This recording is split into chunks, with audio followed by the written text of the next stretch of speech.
A seventh player has entered the transfer portal from the Tennessee football program. So what? Hey, I'm Marky Billson, and a lot of my critics say that I'm too negative on the Vols. I don't know if you can be too negative on a 3-7 football program that may be on its way to probation or has an internal investigation going on and is doing incredibly old-fashioned things, hiring old football coaches AD, for instance. I could go on, and I think, that'll be the source of another video and article, What's Wrong with the Tennessee Volunteers. But I just want to say this. I'm not sure that any of these 7 players that have gone into the transfer portal from Tennessee, I'm not sure that you're going to miss any of them, and I think that it was bound to happen anyway. Now, the latest is Deandre Johnson, who led the Vols in sacks last year with 4.5. He was, instrumental in the victory against South Carolina on opening day, but outside of that, not a whole lot. And, you're talking about a guy who's going as a grad transfer, so you kind of see that coming. 4.5 sacks. This isn't the end of the world. And then you look at the other guys who have transferred or announced that they will transfer. I guess the only one who's really transferred is J.T. Shrout, backup quarterback this past year. He's going to go to Colorado. Well, backup quarterback leaving. The future of the Tennessee Volunteers was not J.T. Shrout. Let's face that fact right away. It was Harrison Bailey. So, you lose a little depth, but you'll be able to survive that. Jared Guarantano. No one wanted Jared Guarantano to stick around. Jared Guarantano should have left in 2019. Should have announced his transfer intention then. Keyvon Bennett. Keyvon Bennett is no longer on the football team. Keyvon Bennett was arrested for allegedly trying to deal drugs. Or at least they believe he was a drug dealer, that sort of thing. He's not on the team. You knew he was gone. You didn't want him around anyway, did you? Austin Pope, the tight end that never catches a pass. Jordan Allen, the tight end that no one knows exists. So these guys are leaving.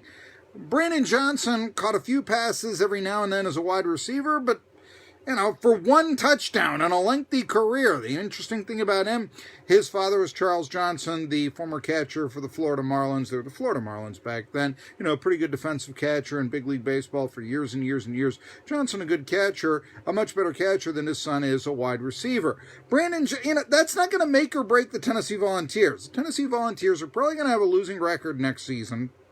It's a very predictable program. You're going to lose to Florida, you're going to lose to Alabama, and you're going to lose to Georgia. That's pretty much known going into the season. You're going to beat your FCS opponent. You're going to beat Vanderbilt in all likelihood, although maybe that's still on the table. I don't know. But it's a situation right now where these 7 players, don't fret that they're going to leave. I also wonder about the internal investigation that's going on with the Vols. Now, you never want to poo-poo an internal investigation, but remember what I told you when it broke. I said, it's kind of interesting that a reporter, Wes Rucker, from the fan-sided radio network is the person that broke the story and not from, it's a radio station, I'll give you that. That's traditional media. But it's not the sports animal and Jimmy Himes. It's not Joe Rexrode from the Tennessean. Of course, he's a columnist, but, it's not Blake Topmeyer from the News Sentinel. It's a radio reporter from the number 2 sports radio station in town that goes by the fan-sided network. And Paul Feinbaum several days ago had something very interesting to say. He said, these schools, they keep their internal investigation so close to the vest, they never tell anyone about it. For them to leak this, it's got to be somebody who really doesn't like Jeremy Pruitt. And Jeremy Pruitt is not a popular man after a 3-7 record. A lot of people would like to see him go. Callers to Vol calls are insulting him. This is not, someone with the popularity that, say, Phil Fulmer had in his heyday. So, where we're going with this is you can see, hey, there's an investigation going on. But remember, Jeremy Pruitt in his post-game press conference kind of poo-pooed this. Now, I don't think much of Pruitt's intelligence, but you got to be a complete idiot to just say, well, there's always going to be a compliance issue or something like that. If that's all it is, couldn't you see that, okay, you're going to leak this to a reporter for a fanboy radio network. He's going to go for it because Jeremy Pruitt isn't a popular figure. It doesn't necessarily pass the Chicago School of Journalism, is what I'm saying.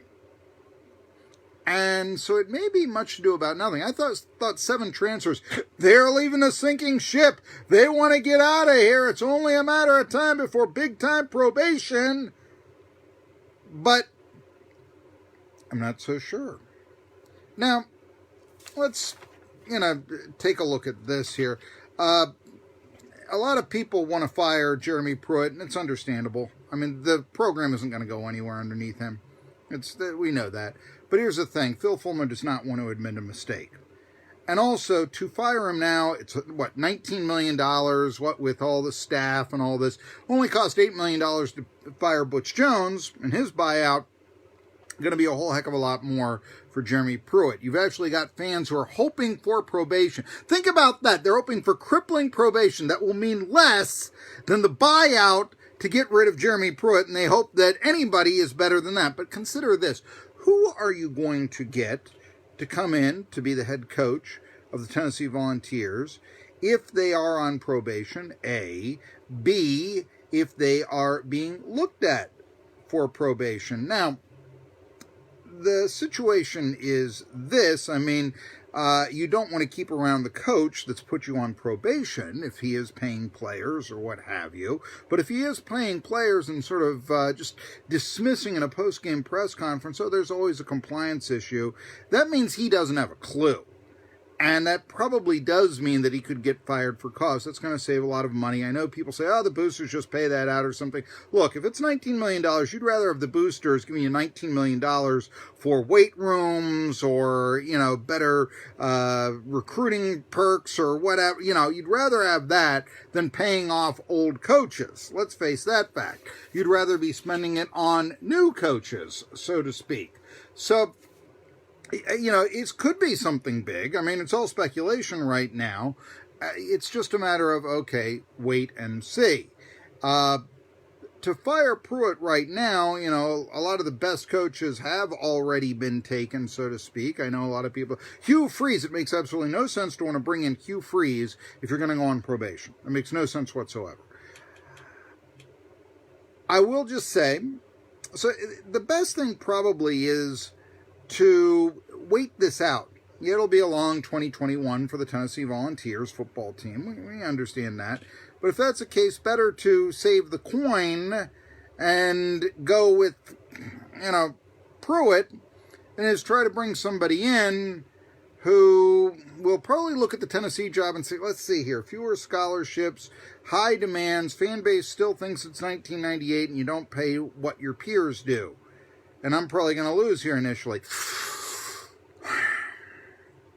You see why it took so many coaches turning down the Vols to finally come up with Jeremy Pruitt initially? Maybe the Vols weren't going to go on probation back then, but the expectations exceed the probabilities. That's the thing. And so, yeah. Mike Gundy turns you down and uses it for leverage. Let's see here, the NC State coach, the Purdue coach, whoever, they're going to turn you down. I think Phil Fulmer, as I said before, doesn't want to admit a mistake, so he'll go to the well with Pruitt. It is my belief that if this probation turns out to be big, and this could only happen at Tennessee, somehow they'll say, oh, Phil Fulmer come in. Now, Fulmer would be as dirty as Pruitt, but it's just the way Tennessee does business. He'd come in as a caretaker and then, retire at the end of the year. They wouldn't have to pay perhaps the $2 million, or there'd be some sort of settlement, that sort of thing. That possibly could be what happens, But no, I think you're going to see Pruitt for another year. I think it's going to be a long year for Tennessee. And then eventually the big-time rebuilding that needs to happen will occur. But the 7 players in the transfer portal, that's not the sign of a sinking ship. That's a sign of players who really didn't have a future at Tennessee, seeking futures elsewhere. That's all it is. I'm Marky Billson. If you like the commentaries that I give on the Tennessee Volunteers or what have you, please follow me on Medium and subscribe to the YouTube channel. Hit the button, if you will, my YouTube channel. And until next time, I'm Marky.